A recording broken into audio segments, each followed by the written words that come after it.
Jake Morrison stood in the hangar bay and stared at the alien ship.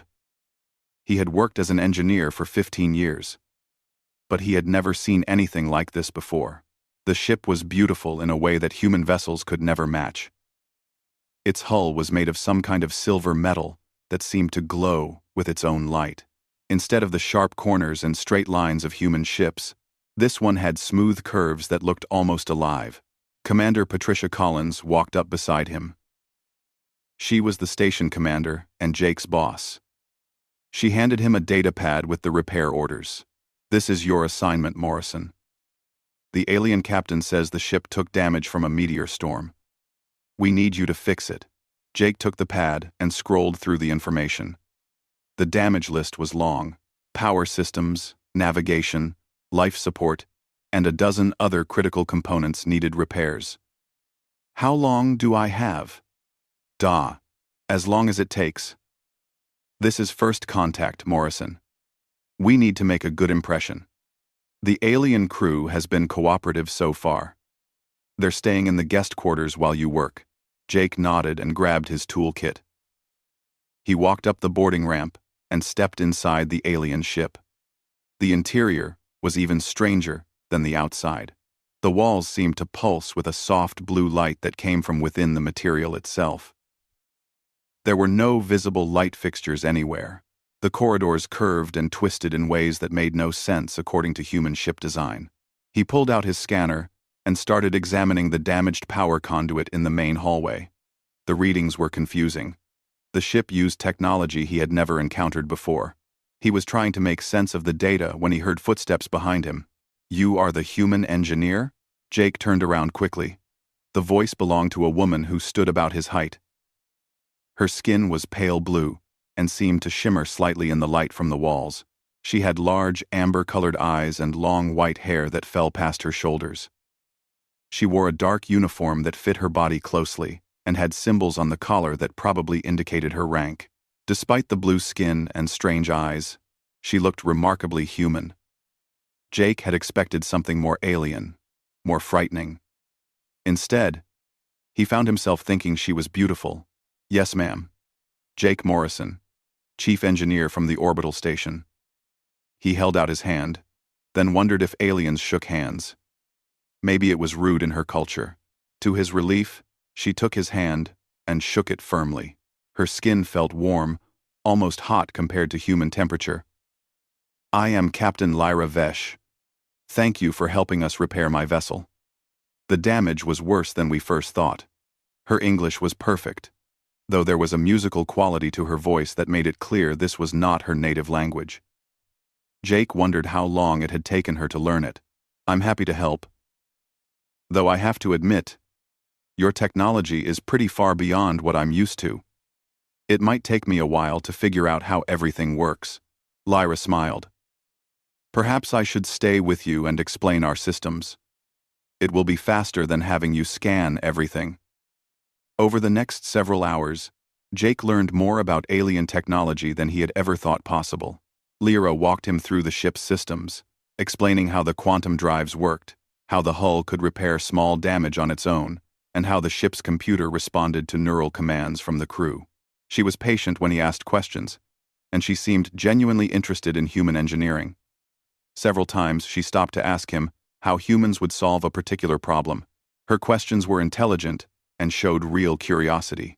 "Your people build things very differently," she said as Jake worked on rerouting power to a damaged section.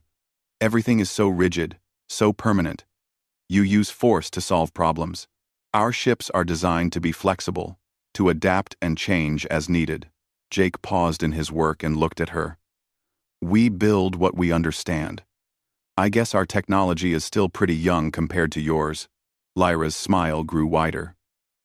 "Young, yes, but not without value. I have spent time studying human broadcasts and learning about your culture. Your species has a strength that many older races have lost. You do not give up easily." Something in the way she said it made Jake study her face more closely. For just a moment, he thought he saw her eyes flash a different color. Something deeper and darker than the amber he had first noticed. But when he blinked, they looked normal again. He decided he must have imagined it. "How long have you been studying humans?" he asked. Lyra's expression became unreadable. "Longer than you might expect, Jake Morrison. Your species is more interesting than you know." Jake wanted to ask what she meant, but his scanner started beeping. He had found another damaged system that needed attention. He knelt down and opened an access panel, revealing a tangle of conduits and cables that looked nothing like human technology. Lyra knelt beside him and pointed to a specific conduit. "That one carries power to the environmental systems. It was severed when debris punctured the hull. You will need to replace the entire section. Do you have spare parts?" "Yes. I will get them for you." She stood and walked down the corridor. Jake watched her go, noticing how gracefully she moved. There was something almost dance-like about the way she walked, as if gravity affected her differently than it affected humans. When she returned with the parts, Jake got to work. Lyra sat nearby and watched him with intense focus. Most people would have gotten bored watching someone do repairs, but she seemed fascinated by every step of the process. "Why did you become an engineer?" she asked. Jake did not look up from his work. "I like fixing things. I like taking something broken and making it work again. There's satisfaction in that, you know? Plus, I wanted to work in space. Being an engineer was the best way to get off Earth. Do you miss your home planet?" "Sometimes. I miss the ocean. I grew up near the coast. The sound of waves, the smell of salt water. You can't get that on a space station." He finished connecting the new conduit and closed the access panel. "What about you? Where's your home?" Lyra's expression changed. A shadow passed across her face, and her eyes became distant. "Very far from here. So far that distance does not properly describe it. I have been away for a long time." Before Jake could ask her to explain, alarms started blaring throughout the ship. Red emergency lights began flashing in the corridor. Lyra jumped to her feet, and Jake saw her entire body go tense. "What's happening?" Jake shouted over the noise. Lyra placed her hand flat against the wall. Immediately, patterns of light spread out from her palm, racing through the ship's systems like living things. The lights moved too fast for Jake to follow, branching and splitting as they traveled through the walls. "Containment breach in the quantum core. Stay here." Lyra turned and ran down the corridor. Jake had never seen anyone move that fast. One moment she was standing next to him. The next she was 30 feet away. Moving so quickly she was almost a blur. No human could run that fast. Whatever she was not entirely human, despite her appearance. Jake grabbed his tools and ran after her. He reached the engineering bay just in time to see Lyra standing in front of a massive spherical chamber that was glowing with unstable energy. The sphere was pulsing and flickering, and Jake's engineering knowledge told him it was about to explode. Lyra had both hands pressed against the containment field surrounding the sphere. Her whole body was glowing with the same light he had seen spreading through the ship's systems. The light was so bright, he had to shield his eyes. "Lyra, get away from there. That thing is going to rupture." She did not respond. She did not even seem to hear him. The glow around her body grew brighter and brighter until Jake could not look directly at her anymore. He turned his head away and squeezed his eyes shut. After what felt like forever, the alarm sounds stopped. The red emergency lights switched off. Jake opened his eyes and saw that the quantum core was stable again. Its dangerous fluctuations smoothed into a steady, even pulse. Lyra stumbled backward. Jake rushed forward and caught her before she could fall. She was breathing hard, and her skin felt burning hot. "How did you do that?" Jake asked. "No humanoid should be able to touch a quantum core directly. The radiation alone would kill you in seconds." Lyra looked up at him. Her amber eyes met his, and once again he saw something shift in them. Something ancient and powerful that was definitely not human. "I am not entirely humanoid, Jake. I thought perhaps you were starting to suspect the truth." Jake helped her stand upright, though he could see it took effort for her to stay on her feet. "I am exactly what I appear to be, and I am nothing like what you think." The truth is more complicated than you can imagine. Try me. I'm pretty good with complicated. Lyra shook her head. Not yet. First, I need to know if you can trust me. Can you do that, Jake Morrison? Jake looked at her carefully. He searched her face for signs of deception, but found only exhaustion and something that looked like fear. She was afraid of how he would react to the truth, whatever she really was. She was afraid he would reject her if he knew. Against all his training, against every instinct that told him to be cautious around unknown alien species, Jake nodded. Yeah, I can trust you. 8. Lyra smiled, and for a moment the fear left her eyes. The repairs stretched from days into weeks. What should have been a simple job became more complicated with every system Jake examined. Each time he fixed one problem, he discovered two more hidden beneath it.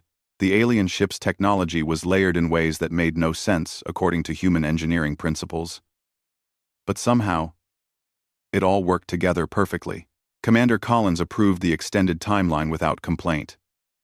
The alien crew had been nothing but helpful, and the technology they were sharing was worth the time investment. Lyra's 3 crew members were friendly and answered every question the human scientists asked them. There were no signs of hostile intent, no attempts at espionage or sabotage. Everything seemed perfectly normal. Except it was not normal. Jake was starting to notice things about Lyra that did not add up. He found himself working 12-hour shifts aboard the alien vessel, and Lyra was almost always there with him. She claimed she wanted to help, to make sure he understood her ship's systems properly. But Jake began to suspect there was another reason. She seemed lonely, as if she craved company. What bothered Jake were the small inconsistencies. He never saw Lyra eat, even when her crew members joined the humans for meals. She claimed she had already eaten, or that she was not hungry, or that her species had different nutritional needs. The excuses were always reasonable, but they added up. He also never saw her sleep. Sometimes, he would arrive early for a shift, and she would already be there waiting for him.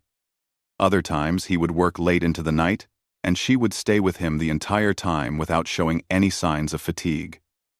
When he mentioned it, she said her species needed less sleep than humans.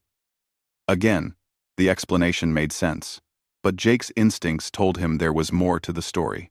The strangest thing was how the ship responded to her. Panels would light up when she walked past them, even if she did not touch them. Doors would open before she reached them. The temperature in whatever room she occupied always seemed to adjust to exactly the level she preferred. Jake had worked on enough ships to know that kind of environmental responsiveness was not normal, even for advanced alien technology. One evening, Jake was calibrating the navigation systems when Lyra asked him a question that seemed to come from nowhere. Tell me about Earth. I have seen pictures and videos, but I want to hear about it from someone who lived there. What does it mean to you? 2. Jake sat back and put down his tools. He thought about home, about the planet he had left behind 15 years ago to work in space. Earth is beautiful. We have blue oceans that cover most of the planet, green forests, mountains that touch the clouds, cities with buildings that reach toward the sky. It's where humanity learned to dream about the stars, where we first looked up and wondered what was out there. He paused. Where are you from? What's your homeworld like? Lyra's expression changed. The friendly openness disappeared, replaced by something sad and distant. My world is far from here. Very far. In ways that have nothing to do with distance, measured in light years. Jake waited for her to explain, but before she could say more, alarms blared throughout the ship. Emergency lights began flashing red. Lyra's whole body went rigid, and her eyes focused on something Jake could not see. She placed her hand against the wall, and patterns of light exploded outward from her palm. The lights raced through the ship's systems faster than Jake could follow. Her face showed intense concentration. What is it? What's wrong? What's wrong? Containment breach in the quantum core. The same system that failed before. It is worse this time. She pulled her hand away from the wall and started running down the corridor. Stay here, Jake. This is dangerous. Jake ignored her order and followed. He reached the engineering bay and found Lyra standing in front of the quantum core's containment chamber. The massive sphere was pulsing with unstable energy that made Jake's scanner go crazy with radiation warnings. No human could survive exposure to that level of quantum radiation for more than a few seconds. Lyra pressed both hands against the containment field. Her body began to glow with the same light that was racing through the ship's systems. But this time, Jake was close enough to see what was really happening. The light was not just surrounding her. It was coming from inside her. Her skin became translucent, and Jake could see networks of energy running through her body like veins carrying blood. But instead of blood, pure light flowed through channels that formed geometric patterns too complex for him to understand. Her form began to change. She was no longer entirely solid. Parts of her body seemed to shift between matter and energy. The air around her shimmered and warped. Jake felt the hair on his arms stand up from the electromagnetic fields she was generating. Lyra, what are you doing? You are going to kill yourself. She did not answer. Her eyes had changed color completely, shifting from amber to a deep blue that seemed to contain entire galaxies. The glow around her intensified until Jake had to look away. When the light finally faded, the quantum core was stable again. Lyra stumbled and nearly fell. Jake caught her and helped her sit down on the floor. She was breathing hard, and her skin had gone almost white instead of its usual pale blue. How did you do that? Jake demanded. What are you? Lyra looked up at him with eyes that had returned to their normal amber color. I told you before. I am not entirely humanoid. That is not an answer. Humanoid does not mean anything when you can merge with your ship's energy systems. No biological being should be able to do what you just did. Jake knelt down beside her. Please, just tell me the truth. Lyra studied his face for a long moment. Jake could see her weighing options, trying to decide if she could trust him. Finally, she spoke. If I tell you, you may not want to help me anymore. You may be frightened. Humans often fear what they do not understand. Try me. She took a deep breath. I am Lyra Vesh, captain of this vessel. That much is true. But I am also the vessel itself. My people do not build ships the way humans do. We become our ships. We merge with them. The ship and I are one being, not two separate things. Jake stared at her, trying to process what she had just said. You are the ship? This whole vessel is your body? Yes and no. It is complicated. I exist in this humanoid form you see before you. And I also exist as the ship around us. Both are me. Both are real. When you have been making repairs, you have been healing my body. She gestured around them. Every panel you have fixed, every system you have restored, you have been making me whole again. Jake sat down hard on the floor. His mind was racing. It explained everything he had noticed. Why she never ate or slept. Why the ship responded to her presence. Why she could interface directly with systems that should have killed any biological being. The crew members. Are they like you? No. They are separate beings who chose to join with me. They live inside me.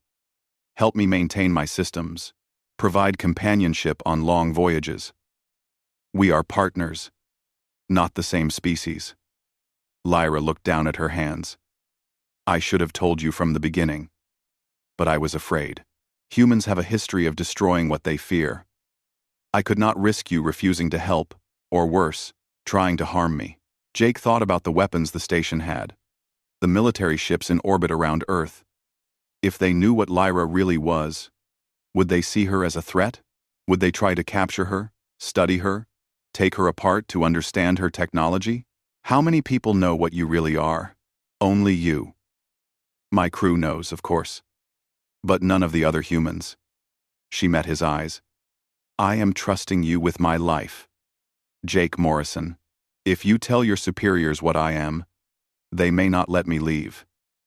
They may decide I am too valuable as a research subject. Jake understood what she was saying. She was completely vulnerable right now. Her ship was damaged, her systems were failing, and she was surrounded by a species that might see her as either a threat or a prize. She had chosen to trust him with the truth, knowing it could destroy her. He stood up and offered her his hand. Come on. Let us get you back to the repair schedule. We still have a lot of work to do, if we are going to get you healthy again. Lyra looked at his hand, then up at his face. Slowly, a smile spread across her features. She took his hand and let him help her to her feet. You are not afraid of me? I am terrified, Jake admitted. But that does not change the fact that you need help, and I am the one who can provide it. Besides, you saved your own ship twice now to prevent explosions that would have damaged the station. If you wanted to hurt us, you have had plenty of opportunities. I think your intentions are good. 8. Lyra's smile grew wider. Thank you. You have no idea what it means to me, being able to be honest with someone. I have been pretending to be something I am not, for weeks now. It has been exhausting. Jake picked up his tools and gestured toward the door. Come on. Let us go fix that power coupling on deck 3. And while we work, you can tell me more about your people. I want to understand what I am really dealing with here. As they walked through the corridors together, Jake noticed that the ship's lighting seemed a bit brighter, a bit warmer. He wondered if that was Lyra's way of showing happiness. The thought made him smile. He was working on a living alien ship. His life had just become a lot more complicated. But as he glanced at Lyra walking beside him, he realized he did not mind. Not one bit. Over the following days, Lyra told Jake about her people, the Velshara. They were an ancient race that had evolved in ways humans could barely imagine. Thousands of years ago, they had learned to merge their consciousness with their technology, becoming one with their ships. Each Velshara vessel was a living being, capable of thought and emotion and growth. We do not die the way your people do, Lyra explained as they worked together in the engine room. Our bodies can be damaged, even destroyed, but our consciousness continues as long as any part of the ship remains intact. We can regenerate, given enough time and resources. Jake was running diagnostics on her propulsion systems. The quantum drives were finally starting to respond properly after weeks of repairs. So, you are basically immortal? Not exactly. We can be killed if enough damage is done quickly enough. And we can choose to end our existence if we grow tired of living. Some of my people are millions of years old. Others are young, like me. How old are you? Lyra laughed. Only 3,000 years. I am practically a child by Velshara standards. 3,000 years. Jake tried to wrap his mind around that number and failed. Lyra had been alive when humans were still building pyramids on Earth. She had existed through the rise and fall of empires, through wars and peace, through technological revolutions that transformed her species. What made you come to human space? He asked. Lyra's expression became serious. My people have been watching humanity for a long time. We watch many young species, waiting to see if they will mature enough to join the greater galactic community. You are approaching that threshold. What happens when we cross it? That depends on many factors. Some species join peacefully and become valued partners. Others are consumed by greed or fear and destroy themselves before they can reach the stars. A few become threats that must be contained. She paused in her work. My mission is to assess which path humanity will take. Jake felt a chill run down his spine. You are testing us? Judging whether we deserve to survive? Not judging. Observing. The universe is full of dangers, Jake. There are species out there that would see humanity as prey or competition to be eliminated. If humans are ready, my people can offer protection and guidance. If not, then interfering would only accelerate your destruction. What have you observed so far? Lyra smiled. You personally? You have shown me kindness, curiosity, and courage. You accepted the truth about what I am without trying to exploit it or destroy me. That speaks well of your character, but I am just one person. What about humanity as a whole? That is what I am still trying to determine. I need to reveal myself to your leaders, to see how they react when faced with something beyond their understanding, but I am afraid. She looked down at her hands. I have been destroyed before by species who feared me. It is not an experience I wish to repeat. Jake put down his tools and turned to face her fully. If you reveal yourself to Earth's governments right now, I honestly do not know how they would react. We have a bad history of shooting first and asking questions later. But maybe there is another way. What do you mean? Let me talk to Commander Collins first. She is reasonable, and she has authority on this station. If I can convince her that you are not a threat, she might help us present you to the higher-ups in a way that does not end with missiles being launched at you. Lyra considered this. You would vouch for me? Stake your reputation on my trustworthiness? Yes. If you are willing to trust me that far. Before Lyra could respond, Jake's communicator beeped. He pulled it out and checked the message. His face went pale. What is wrong? Lyra asked. There is a problem. A human research ship just detected something on the edge of the system. Multiple vessels, military configuration, heading toward Earth at high speed. He looked up at her. Do you know anything about this? Lyra's expression shifted to one of alarm. She placed her hand against the wall, and Jake saw light race through her systems as she accessed her long-range sensors. Her eyes went wide. Krell Dominion ships, 3 warships and a carrier. They are not supposed to be here yet. They should not arrive in human space for another 5 years. Who are the Krell? A hostile species that conquers younger civilizations and enslaves them.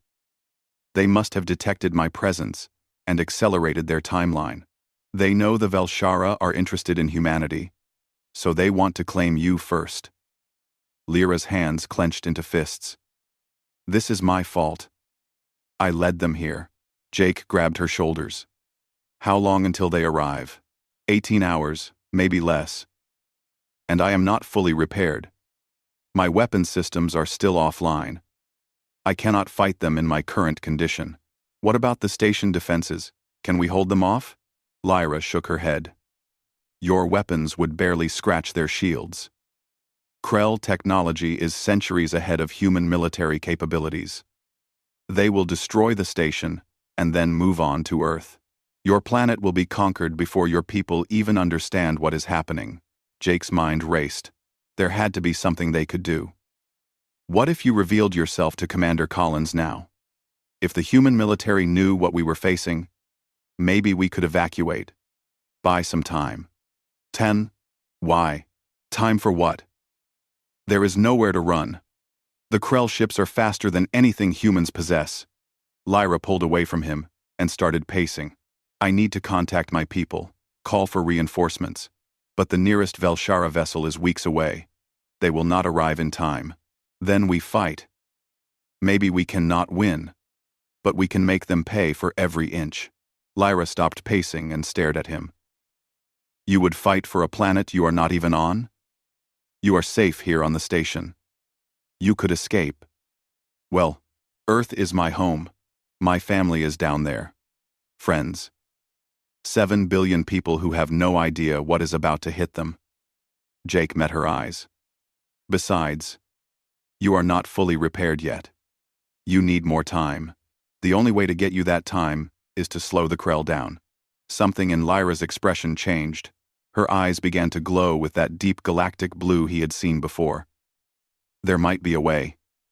It is risky, dangerous for both of us.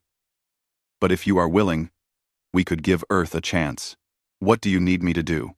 Lyra took his hand. Her skin felt hot, almost burning. I need you to trust me completely. I need you to let me show you what I really am. My true form without any humanoid disguise. And then, I need you to help me finish the repairs, while simultaneously preparing the station's defenses. We will have to work faster than you have ever worked before. Jake squeezed her hand. Show me. Lyra nodded. She led him through her corridors to a chamber he had never entered before. It was a spherical room at the very heart of her ship. The walls pulsed with light that seemed to come from within, creating patterns that shifted and changed like a heartbeat. This is my core, Lyra said quietly. This is where my consciousness is centered. No human has ever seen this before. She stepped into the center of the chamber and closed her eyes. Slowly, her humanoid form began to dissolve. Her body became translucent, revealing the networks of energy that Jake had glimpsed during the quantum core emergencies. But this time, she did not stop the transformation. Her form expanded, growing larger and less solid. She shifted between matter and pure light. Geometric patterns rotated around her, like planets orbiting a star. Her consciousness seemed to fill the entire room, the entire ship. Jake could feel her presence pressing against his mind. Vast and ancient, and utterly alien. He saw networks of energy that connected every system in her body. He saw memories flash past. Thousands of years of experiences compressed into moments. He saw other Velshara, massive living ships that dwarfed human space stations. He saw battles and discoveries, and quiet moments of beauty among the stars. And through it all, he felt Lyra's fear. She was terrified of what the Krell would do to Earth. Terrified that she had brought destruction to a species she had grown to care about. But beneath the fear was determination. She would fight, even if it cost her everything. Slowly, Lyra condensed back into her humanoid form. She opened her eyes and looked at Jake, searching his face for signs of fear or rejection. Jake was trembling, but not from fear. He was overwhelmed by what he had just witnessed. You are beautiful, he said quietly. Both forms. All of you. Lyra's eyes filled with tears. Thank you. You have no idea how much I needed to hear that. Now, Jake said, pulling out his tools. Let us get you fixed up so we can give those Krell bastards a fight they will never forget. Lyra smiled, and the lights in her chamber brightened. Yes. Let us show them what humans and Velshara can do when they work together. They returned to the repair bay and worked through the night. Jake pushed himself harder than he ever had before, his fingers flying over alien systems that were starting to make sense to him. Lyra guided him through the most critical repairs, showing him shortcuts and emergency procedures. As dawn approached on the station's artificial cycle, Jake stepped back from the final power coupling. That is it. Your weapon systems are online. You are as ready as I can make you. Lyra placed her hand on his shoulder. Now comes the hard part. We need to tell Commander Collins what is coming. Are you ready? Jake took a deep breath. No. But let us do it anyway. They walked together toward the station commander's office, ready to reveal the truth and prepare for the battle that would determine humanity's future. Commander Patricia Collins sat behind her desk, her face unreadable as she listened to Jake's explanation. Lyra stood beside him, still in her humanoid form, waiting to see how the station commander would react. Let me make sure I understand this correctly, Collins said slowly. Captain Vesh is not just an alien visiting our station. She is a living ship, and there are hostile alien warships heading toward Earth right now with the intention of conquering our planet. Yes, ma'am, Jake confirmed. I know it sounds crazy, but I have seen what she really is. I have worked inside her systems for weeks. She is telling the truth. Collins turned her attention to Lyra. Can you prove this? Can you show me what you really are? Lyra nodded. She stood up and took a step back from the desk. Her humanoid form began to shimmer and fade.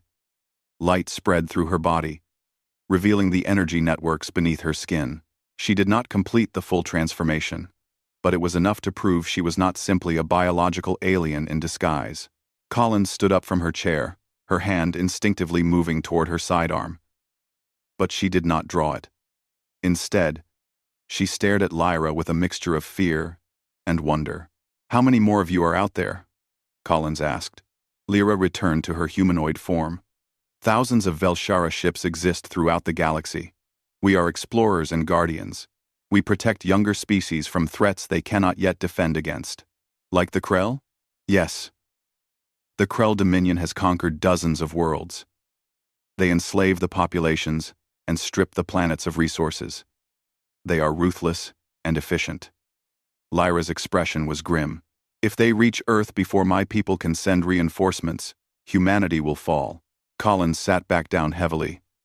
"How long do we have?" 16 hours. Maybe less. "And you think we can fight them?"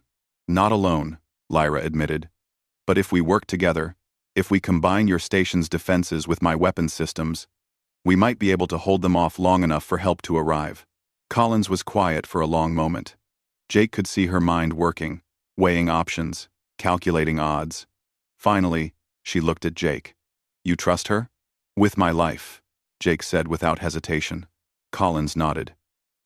"Then we fight. But I need to inform Earth's military command. They need to know what is coming." Agreed," Lyra said. "But you must convince them not to attack me. If Earth's forces see me as a threat, we will be fighting a war on two fronts. The Krell will destroy us all." Collins reached for her communication console. "I will do my best." "But Morrison, you better be right about this." Over the next 12 hours, the orbital station transformed into a war zone. Collins managed to convince the military brass on Earth that Lyra was an ally, though it took showing them video of her transformation to make them believe. 3 Earth defense ships were dispatched to the station, though everyone knew they would be outmatched by Krell technology. Jake worked alongside Lyra's crew to integrate her weapon systems with the station's defenses. It was like trying to connect a supercomputer to an abacus. But they made it work through sheer determination and improvisation. Lyra herself was everywhere at once, coordinating defensive positions, running simulations, preparing for battle. Jake watched her move through her ship with fluid grace, and he realized she was no longer hiding what she was. The crew members who had not known the truth before knew it now, and while some were frightened, most were simply focused on survival. With 4 hours remaining until the Krell arrived, Jake found Lyra in her core chamber. She was in her true form. Her consciousness spread throughout her systems as she ran final diagnostics. "How are we looking?" he asked. Lyra condensed back into her humanoid form. "Not good. Even with the station's help, we are outnumbered and outgunned. The Krell carrier alone has enough firepower to destroy everything in this system. So what do? We survive as long as possible. We make them pay for every inch of space, and we hope my distress call reaches the Velshara fleet in time." She turned to face him. "Jake, I need you to evacuate. Get on one of the civilian transports and get as far from here as possible." "No, this is not your fight. You have done everything I asked, and more. You do not need to die here." Jake shook his head. "You said your people have been watching humanity, trying to decide if we are worth saving. Well, here is your answer. Humans do not abandon their friends. We fight together, or we do not fight at all." Lyra's eyes filled with tears. "You are a fool. Probably. But I am your fool." He smiled. "Besides, you still need an engineer. What if something breaks during the battle?" Before Lyra could respond, alarms blared throughout the station. Colin's voice came over the communication system. "All hands to battle stations. Enemy vessels detected at the edge of the system. ETA 40 minutes. Jake and Lyra rushed to the command center. The main view screen showed 4 massive ships dropping out of faster-than-light travel. They were ugly things, all sharp angles and weapon ports, built for destruction rather than exploration. 3 warships and 1 carrier, just as predicted, Collins said. A face appeared on the screen. It belonged to a creature that looked vaguely reptilian, with scales instead of skin and eyes that glowed red. Its mouth was full of sharp teeth. "Human station. This is Commander Thax of the Krell Dominion. You are harboring a Velshara vessel. Surrender it to us immediately, and we will allow your station to survive. Refuse, and we will destroy you all. Collins looked at Lyra. Your call, Captain. Lyra stepped forward. This is Captain Lyra Vesh of the Velshara. I will not surrender to the Krell. If you want me, you will have to take me. Thax's face twisted into what might have been a smile. So be it. We will enjoy adding your consciousness to our collection, Velshara.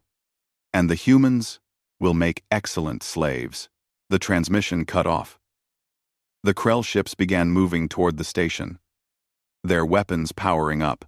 Battle stations. Collins ordered. Launch all fighters. Power up defensive shields. And may whatever God is listening have mercy on us all. The Earth defense ships moved into formation around the station. Lyra's vessel detached from its docking port and positioned itself at the front of the defensive line. Jake could feel her presence through the connection they had formed during the repairs. She was afraid, but determined. The Krell warships opened fire first. Beams of energy lanced through space, striking the station's shields. The entire structure shook from the impact. Earth's ships returned fire, their missiles and energy weapons hitting the Krell shields and dissipating harmlessly. Lyra's weapons were more effective. Her energy cannons punched through the lead warship's shields, scoring hits along its hull.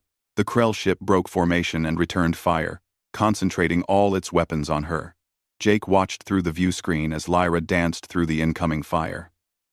She moved like nothing human-made could move, dodging and weaving, while maintaining a steady barrage against the enemy. But she was taking damage. Each hit sent shockwaves through her systems that Jake could feel in his bones. We need to support her, Jake said to Collins. Focus all station weapons on the ship she is fighting. Collins gave the order. The combined firepower from the station and Lyra managed to overwhelm the first warship's shields. Explosions rippled across its hull. The ship tried to retreat, but Lyra pursued it relentlessly. Her final salvo tore through the warship's reactor. It exploded in a ball of fire. One down, Collins said. But her voice held no triumph. The other two warships and the carrier were still coming, and Lyra had expended a lot of energy destroying the first ship. The battle raged for what felt like hours but was probably only minutes.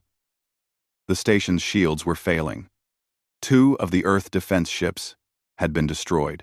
Lyra was badly damaged, her movements slower and less precise. The Krell carrier had not yet entered the fight.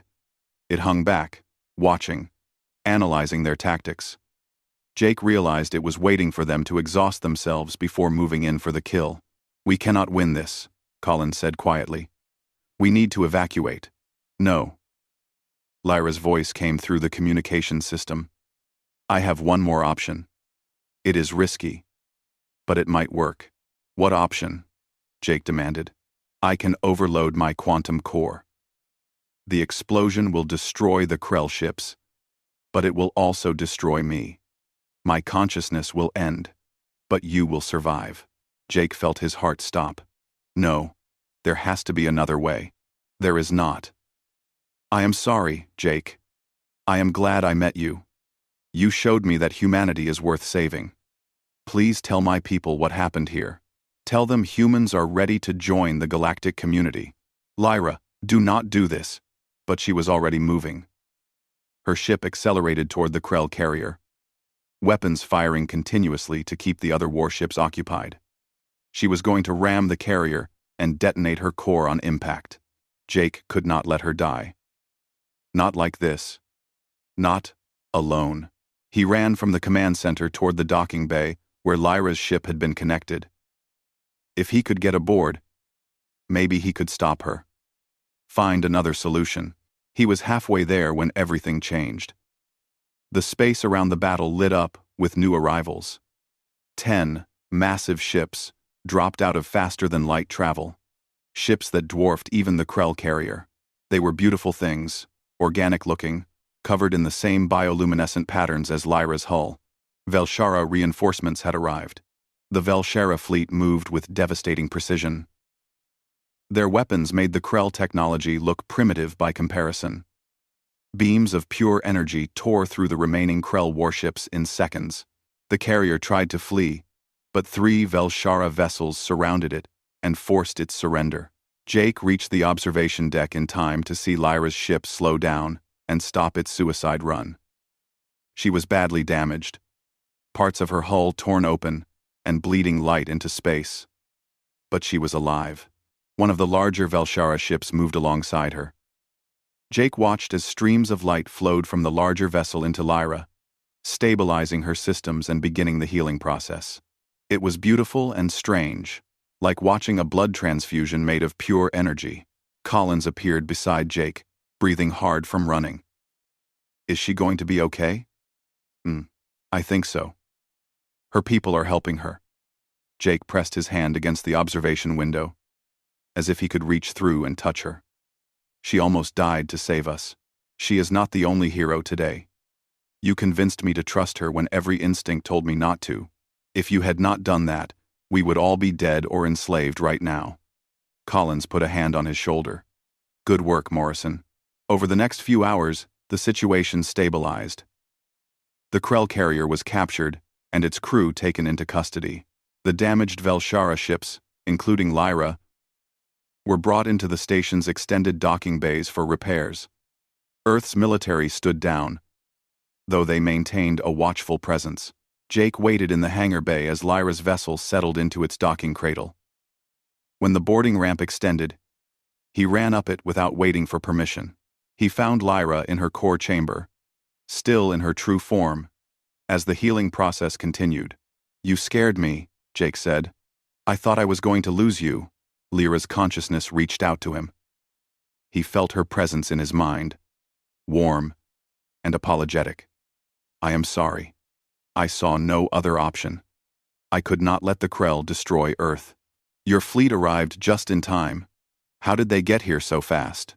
Lyra began condensing back into her humanoid form. The process was slower than usual, showing how much energy she had expended during the battle. They were already on their way. When I sent the distress call about the Krell early arrival, they pushed their engines beyond safe limits to reach us. She smiled weakly. The Velshara do not abandon their own. Sounds familiar. Humans do not abandon their friends either. Lyra walked toward him, her movements careful. You should not have stayed. You could have evacuated. So could you. But we both stayed because some things are worth fighting for. Jake reached out and took her hand. You asked me before if I trusted you. Now, I am asking you the same thing. Do you trust humans? Yes. You proved yourselves today. You fought beside me even though you barely knew me. You risked everything to defend not just your own world, but to help a stranger. Lyra squeezed his hand. I will report to the Velshara Council that humanity is ready. You have earned your place among the stars. Before Jake could respond, Commander Collins entered the chamber.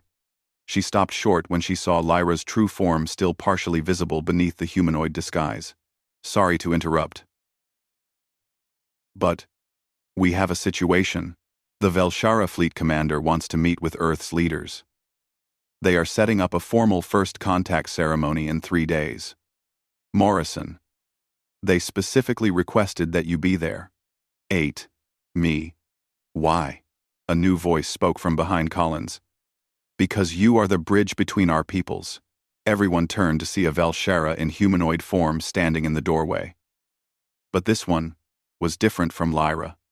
It was larger, more imposing, and its eyes held the weight of millennia. This was clearly someone important. I am Elder Kine, speaker for the Velshara Council. The being's voice was deep and resonant. Young Lyra has told us much about you, Jake Morrison. You accepted her truth without fear. You fought beside her without hesitation. And you showed her that humanity possesses the qualities we value most: courage, loyalty, and compassion. Jake felt overwhelmed. I just did what anyone would do. No.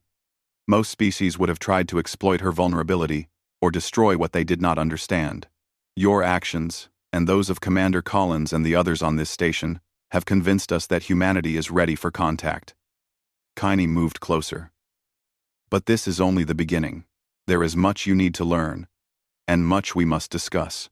The Krell will not forget this defeat. Other threats exist in the galaxy. If humanity truly wishes to join the community of spacefaring civilizations, you must be prepared for the challenges ahead. Collins stepped forward. What exactly are you proposing? An alliance. The Velshara will share our technology and knowledge. We will help defend Earth from external threats. In return, we ask for human cooperation in exploring the galaxy and protecting other young species. We also ask that you accept the presence of Velshara observers who will help guide your development. You want to guide us? Collins's tone was wary. That sounds like you are taking control. Kine shook its head. We have no desire to rule over you. We only wish to prevent the mistakes we have seen countless other species make. The transition from a single-planet civilization to a galactic power is dangerous. Many species destroy themselves through war, environmental collapse, or contact with hostile aliens. We offer the wisdom of experience, nothing more. Jake could see Collins weighing the offer. He knew what she was thinking. Could humanity trust the Velshara? Were they really benevolent guardians, or were they something more sinister, disguised in friendly terms? I will need to discuss this with Earth's governments, Collins said finally. This is not a decision I can make alone. True. Of course. Take all the time you need. But know that our offer is genuine. Kane turned to Lyra. You did well, young one. I am proud of you. Lyra bowed her head. Thank you, Elder. I only did what I thought was right. Roof. After Kane left, Collins returned to the command center to begin the complicated process of setting up communications with Earth's governments. Jake stayed with Lyra in her chamber. What happens now? He asked. Lyra sat down, her energy clearly depleted. Now comes the hard part. The battle was simple compared to what follows. Humans and Velshara will need to learn to work together. There will be misunderstandings, conflicts, fear on both sides. It will take years, maybe generations, before true trust is established. But you think it is possible? Yes. Because of people like you. Because you looked at something completely alien and saw a friend instead of a threat. She reached out and touched his face gently. You changed everything, Jake Morrison. I came here expecting to observe humanity from a distance. Instead, you forced me to see you as individuals, as people worth knowing. That will be reflected in my report to the council. Jake covered her hand with his own. So you are leaving when the repairs are complete? Eventually, but not for a while. The council wants me to stay and serve as a liaison between our peoples. They think my experience with humans makes me valuable. She smiled.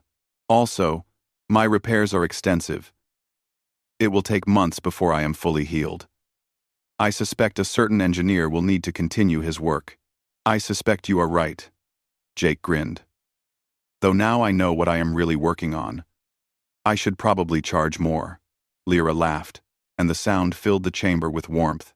3 days later, Jake stood in the main conference room of the orbital station. The room had been transformed for the first contact ceremony. Representatives from Earth's major governments were present via video link. The Velshara fleet had sent a delegation of 5, including Elder Kane. Lyra stood beside Jake, and he noticed she was no longer hiding her true nature. Her humanoid form was present, but anyone could see the light moving beneath her skin, the energy that proved she was something more than biological. The ceremony was simple but profound. Elder Kaine spoke about the long history of the Velshara and their hopes for humanity's future. Earth's Secretary-General spoke about the desire for peace and cooperation among the stars. Documents were signed, agreements were made, and champagne was opened. But for Jake, the most important moment came later. After the dignitaries had left and the station returned to something like normal operations, he found Lyra on the observation deck, staring out at the stars. Thinking about home? He asked. Thinking about the future. About all the changes coming. She glanced at him. Are you worried? Are you worried? Terrified? Excited? Both at the same time. Jake moved to stand beside her. Everything is going to change now. Humanity is going to change. Change is not always bad. You will keep the best parts of who you are while growing beyond your current limitations. Lyra pointed at Earth, visible in the distance. That world produced you. And people like you. That gives me hope. They stood together in silence, watching the stars wheel slowly across the viewport. Somewhere out there, the galaxy waited. Ancient civilizations pursued their mysterious goals. Young species struggled to find their place. Threats lurked in the darkness between stars, but none of that mattered in this moment. Right now, there were only two beings who had learned to see past their differences and find friendship in the vast loneliness of space. Thank you, Lyra said quietly. For everything. For trusting me. For fighting beside me. For showing me that humanity is worth believing in. Jake smiled. Thank you for not giving up on us. For taking a chance that we might surprise you. You did more than surprise me. You gave me hope. And hope is the rarest resource in the universe. The observation deck's lights dimmed automatically, activating the night cycle.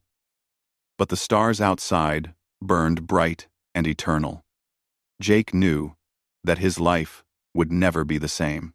He had worked on an alien ship and discovered she was more than just a vessel. He had fought in a battle for Earth's survival. He had witnessed first contact between humanity and an ancient alien civilization. But more than any of that, he had made a friend. And in the end, that was what mattered most.